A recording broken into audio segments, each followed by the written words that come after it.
नमस्कार. आपण ऐकतोय डॉक्टर सुधीर कुलकर्णी लिखित रामगंध. जय श्रीराम. आजचा भाग चालला आहे आपला 10वा रामगंध आणि पान क्रमांक 61. नेहमीच्या सलगिनी डॉक्टरांनी एकांना विचारलं, अयोध्या किती लांब आहे? 40-50 किलोमीटर. तत्काळ उत्तर आलं. हे ऐकल्यावर सर्वजण चक्रावलेच. संध्याकाळचे 4 वाजले होते. सकाळी 5:30-6ला चालायला सुरुवात केली होती. मी काय म्हणतोय डॉक्टर, आपण जवळजवळ 6 तास चाललो आहोत. महानूरने बोलायला सुरुवात केली.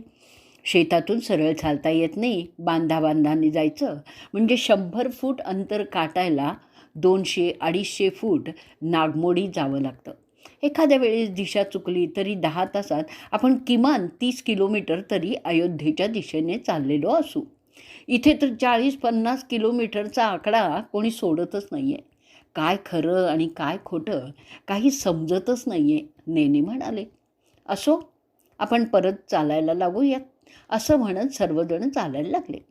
सगळ्यांनी उत्साहाने चालायला सुरुवात केली खरी, पण संध्याकाळपर्यंत अयोध्या गाठू या विश्वासाला तडच गेलेला होता. पायाचे सांधे दुखायला लागले होते. 2-3 दिवसाच्या जागरणामुळे डोळेही चुरचुरत होते.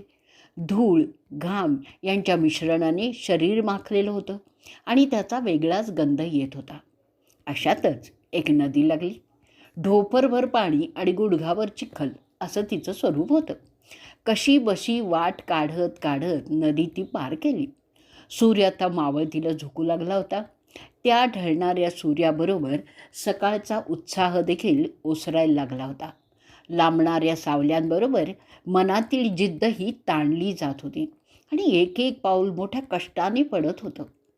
वाटेत एका शेतातील विहिरीजवळ सर्वजण थांबले. जमेल तसं अंग झोकेत जमिनीवर पडून राहिले. डॉक्टरांनी पण वाळलेल्या गवतावर स्वतःला झोकून दिलं. वर आकाशाकडे त्यांची नजर गेली. बगळ्यांची माळ उडत चालली होती. सकाळचेच राघू मैना घरट्याकडे परतत होते. आकाशाचे रंगही बदलत होते. हे अनंत आकाश, याचा थांग कधी कुणाला लागलेलाच नाही आहे. इतके दिवस ही जमीन आपल्याला आपली वाटत होती, ती सुद्धा आज आपली वैरीण झालेली आहे. किती अंतर कापलं, कल्पना नाही. गाव कुठलं आलं आहे, कुठं आहे हे जंगल, कुठे अयोध्या आहे आणि कशासाठी हा आटापिटा. रामाचं मंदिर नाही झालं तर बिघडलं कुठे?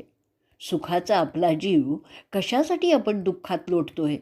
काय कारण आहे आपल्याला? त्या रामाला देखील आपली दया येत नाही.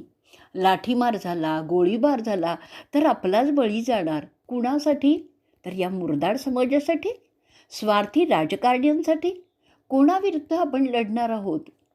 डॉक्टरांचं मन बधीर झालं. त्याला वरील विचारांच्या आता मुंग्याही येऊ लागल्या. गेला तो राम खड्ड्यात, उडत गेलं ते मंदिर, आग लागो त्या हिंदुत्वाला, असेही विचार त्यांच्या मनात येताच डॉक्टर एकदम भानावर आले. आपल्याच मनातल्या विचारांमुळे ते शरमलेत. त्यांना सभेत केलेली स्वतःची आता भाषणं आठवलीत. हजारो लोकांनी श्रद्धेने केलेले शिवजलाभिषेक आठवले. शेकडो मुखातून स्त्रवणारा श्रीराम जय राम जय जय राम हा मंत्र देखील स्मरला. कल्याण स्टेशनवर पोचवायला आलेली कुटुंबीय मंडळी आठवली आणि त्यांना वाटलं, मी एकटा नाही आहे. मला 2 हात, 2 पाय, 2 डोळे आहेत असं मी समजलो, पण प्रत्यक्षात मी सहस्त्रपाद आहे. मला हजारो डोळे आहेत. माझ्यामध्ये अनेक जण सामावलेले आहेत. आणि एकदमच त्यांना पुरुष सुक्ताचा अर्थ जाणवला. सहस्त्रशीर्षा पुरुषः सहस्राक्ष सहस्त्रपादः स भूमिं विश्वतो वृत्ता त्या तिष्ठत दशांगुलम. या ऋचा आपण अनेक वेळा म्हटल्यात, पण त्याचा अनुभव आज मिळाला आहे. मी एकटा नाही आहे, मीच तो विराट पुरुष आहे. मग मी दमला कसा? माझी श्रद्धा डळमळीत होऊच शकत नाही, कारण ती हिंदुस्थानभर विखुरलेल्या लाखो लोकांची आहे. ती त्या विराट पुरुषाची आहे. श्री समर्थकृत करुणा त्यांनी भाकली आता. अनुदिनी अनुतापे तापलो रामराया, परमदीन दयाळा नीरसी मोह माया. अचपळ मन माझे नावरे आवरीता, तुझ विण शिण होतो धावरे धाव आता. दुखावलो मी संतप्त देही, तुझवीन रामा विश्रांती नाही. आधार तुझा मज मी विदेसी, सर्वोत्तमाके मज भेट देसी. रामा, या परदेशी देह कष्टामुळे मी माझ्या मनावरचा ताबा घालवून बसलो. मला क्षमा कर. मी माझ्याच मोहात पडलो. या देहापुरतं मला सीमित करून टाकलं आहे. पण तुझ्यामुळे मी परत सावरलो आहे. आता तू भेटेपर्यंत मी थांबणारच नाही. डॉक्टर उठून बसले आणि उठता उठता त्यांनी परत एकदा आकाशाकडे पाहिलं. सूर्याला क्षितिज सोडावंसं वाटत नव्हतं. अंधार एका बाजूनी पृथ्वीवर दबा धरून बसलेला होता. त्यामुळे वातावरण गहिरं झालं होतं. त्यांचे सहकारी दमून भागून जमिनीवर पडलेलेच होते. त्यांनी शीळ वाजवून सर्वांना एकत्र केलं. रामसेवकांपैकी एकाचं गाव जवळच आहे असं गप्पा मारताना कळलं. त्या गावापर्यंत सर्वांनी जावं, रात्री तिथेच मुक्काम करावा असंही ठरलं. साधारण 3-4 किलोमीटर चालल्यावर प्रारंगपूर या नावाचं गाव लागलं. ओळखीच्या गाववाल्याला शोधून काढल्यावर थोड्याच वेळात अख्खा गाव तिथे जमा झाला. आगत स्वागत झाल्यानंतर सर्व रामसेवक तिथेच रात्री मुक्काम करणार असं कळल्यानंतर त्या गावातील सर्वांनाच खूप आनंद झाला. तिथल्या सरपंचांनी सूत्र हलवायला सुरुवात केली. प्रताप, तू मोठी कढई आण. रामप्यारे, तू खाटांची व्यवस्था कर. त्या रामदुलारी आणि सीतेला सांग आटा गोळा करून पुऱ्या करायला सांगा. भोलेनाथ, तू कांदे बटाटे आण. अशा तऱ्हेने सूचना मिळताच सर्व गाव रामसेवकांच्या सरबराईला लागले. तोपर्यंत कोणीतरी चहापाण्याची व्यवस्था केली होती. सर्वांनी हातपाय धुवून ताजेतवाने झाल्यावर चहापाणी आणि गप्पांना रंग चढला. पंतप्रधानांनी राजीनामा द्यायला पाहिजे होता असे एकजण म्हणाला. कोर्टात खटला न्यायलाच नको होता, कारण रामजन्मभूमी हा काही कोर्टाचा विषय होऊ शकत नाही असं दुसऱ्यांनी मत मांडलं. या मुसलमानांना आता सरळ करायलाच पाहिजे, तिसरा उद्गारला. सर्व राजकीय पक्ष आणि राजकारण्यांना सुळावर चढवलं पाहिजे, एक बजरंगी फुरफुरला. हा तर जनतेशी विश्वासघातच केलेला आहे. प्रसारमाध्यमांना सुद्धा त्यांची जागा दाखवलीच पाहिजे, यासारख्या मुद्द्यांवर चर्चा उत्तरोत्तर रंगत गेली. तेवढ्यातच भोजन तयार झाल्याची वर्दी आली. सर्वजण केव्हा जेवायला बसले हे कोणाला कळलंच नाही. इतकी भूक सर्वांना लागली होती. गरम पुऱ्या, डाळ, भात आणि कांद्या बटाट्याचा रस्सा, भाजी, या रुचकर जेवणावर सर्वजण अगदी तुटून पडले. गावकऱ्यांनी सुद्धा प्रेमाने आग्रह करून वाढलं. भोजनोत्तर झोपण्याची व्यवस्था एका गोठ्यातच केली होती. चारा पसरवून त्यावर कंताण टाकलं की झालं अंथरूण तयार. त्यावर पाठ टेकताच सर्वजण अलगदपणे निद्रादेवीच्या अधीन झाले. तेव्हा रामगंधाचंच पांघरून त्यांच्या अंगावर होतं. चिमण्यांची चिवचिव आणि बुलबुल पक्ष्यांचं गायन यांनी डॉक्टरांना पहाटे जाग आली. महानूर आणि भाटे त्यांच्या आधीच उठून बसलेले होते. त्या रामप्रहरी रामाचं नाव घेत डॉक्टर उठून उभे राहिले आणि त्यांना जाणवलं की पायाचे सगळे सांधे आखडलेले आहेत. आपण धड चालूही शकत नाही. पण आता त्यांना त्याचं काही वाटलंच नाही आणि त्यांनी चालायला सुरुवात केली. प्रातर्विधीसाठी ते गावाबाहेर आले. अरुणोदयाची वेळ, पक्ष्यांची लगबग, मंद वाऱ्याने डोलणारी गव्हाची कणसं, गायींना बिलगणारी पाडसं, दुधाची चरवी घेऊन जाणारा भैया आणि हवेचा शुद्ध ताजेपणा, हे सगळंच पाहून डॉक्टरांच्या चित्तवृत्ती प्रसन्न झाल्या. परत येईपर्यंत गावकऱ्यांनी चहापाण्याची व्यवस्था केलेलीच होती. बाकी रामसेवकसुद्धा शुचिर्भूत झाले होते. पण ते ज्या तऱ्हेने चालत होते ते पाहून डॉक्टरांना मगाशी पाहिलेलं एक दृश्य आठवलं. 2 पायांमध्ये ओंडका बांधलेला बैल जसे पाय फेंगडत चालतो तसेच ते चालत होते. चहापाणी आटोपलं. ज्या गावाचं नाव आजपर्यंत कधीही ऐकलं नव्हतं, जिथे परत येण्याची सुतराम देखील शक्यता नव्हती, त्या गावातील लोकांनी आदरातिथ्य करून रात्रभर आसरा दिला. त्या गावकऱ्यांचा निरोप घेणं सगळ्यांना जड गेलं.